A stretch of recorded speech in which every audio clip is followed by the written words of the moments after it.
গত ১২ ডিসেম্বর জুমার নামাজের পর ঢাকা ৮ আসনের সম্ভাব্য প্রার্থী ওসমান হাদীকে গুলি করেন দুই মোটরসাইকেল আরোহী।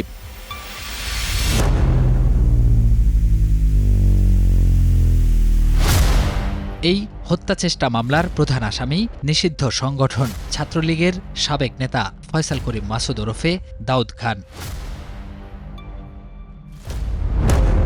এমন নৃশংসতার আগে রাজধানীর আদাবরে ২০২৪ সালের ২৮ অক্টোবর এক ব্যবসায়ীর ১৭ লাখ টাকা লুটের অভিযোগ ওঠে তার বিরুদ্ধে। পরে ৮ নভেম্বর অস্ত্রগুলিসহ গ্রেপ্তার হন তিনি, যা র্যাবের সংবাদ বিজ্ঞপ্তি হিসেবে পত্রিকায় নিউজ ছাপা হয়।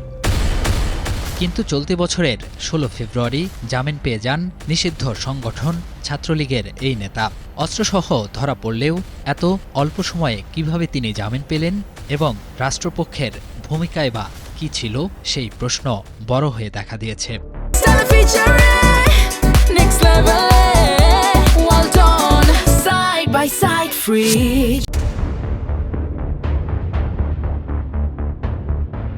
সাধারণত এমন আসামিদের ক্ষেত্রে জামিনের বিরোধিতা করে অ্যাটর্নি জেনারেল দপ্তরে নোটশিট পাঠান সংশ্লিষ্ট আদালতের রাষ্ট্রপক্ষের আইনজীবীরা।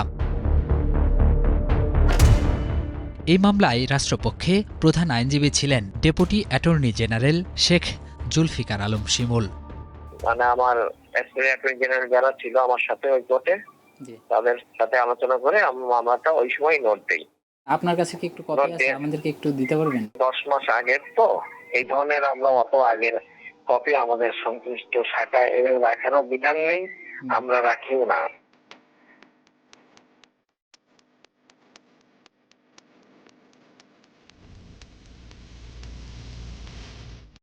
তার এই বক্তব্যের সত্যতা যাচাই করতে অ্যাটর্নি জেনারেল কার্যালয়ে যায় স্টার নিউজ। অনুমতি নিয়ে খোঁজ নেয় কার্যালয়ের শাখায়।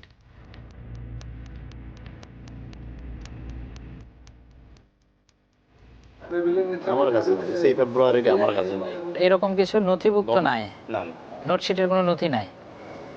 থাকলে তো দিতাম। বিষয়টি নিয়ে অ্যাটর্নি জেনারেলের সাথেও যোগাযোগ করা হয়, কিন্তু তিনি স্টার নিউজের প্রতিবেদককে অতিরিক্ত অ্যাটর্নি জেনারেল ব্যারিস্টার অনিকার হক ও আরশাদুর রৌফের কাছে পাঠান।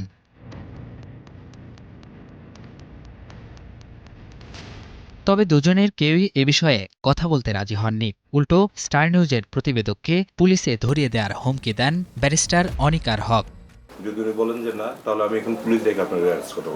ওকে, নো প্রবলেম। আপনি কি কোনো স্টার নিউজের কাউকে আমার কাছে রেফার করছেন যে?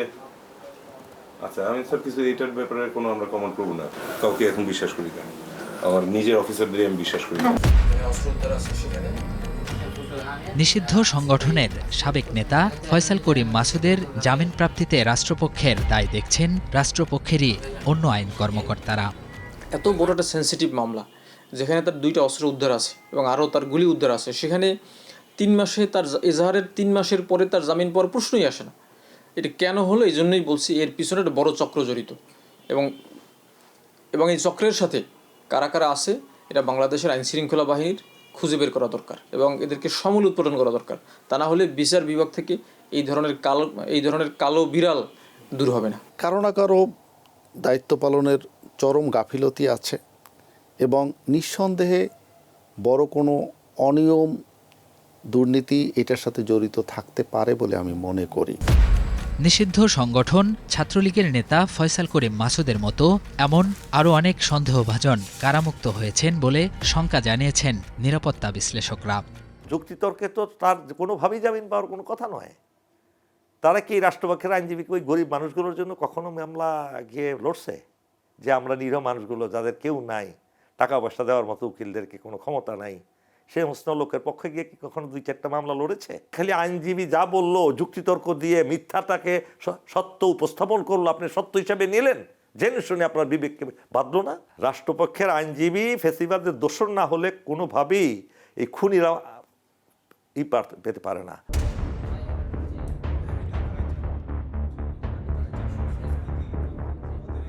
প্রকাশ্য দিবালোকে হাদীকে গুলি করার পর নিরাপদে অভিযুক্তরা দেশ ছেড়ে পালিয়ে যাওয়ায় প্রশ্ন উঠেছে আইনশৃঙ্খলা পরিস্থিতি নিয়ে।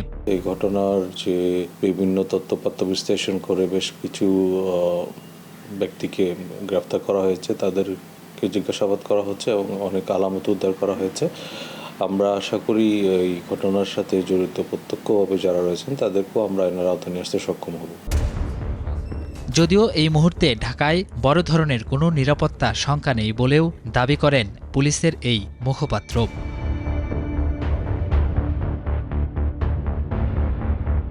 Sohel Rana, star news, Dhaka.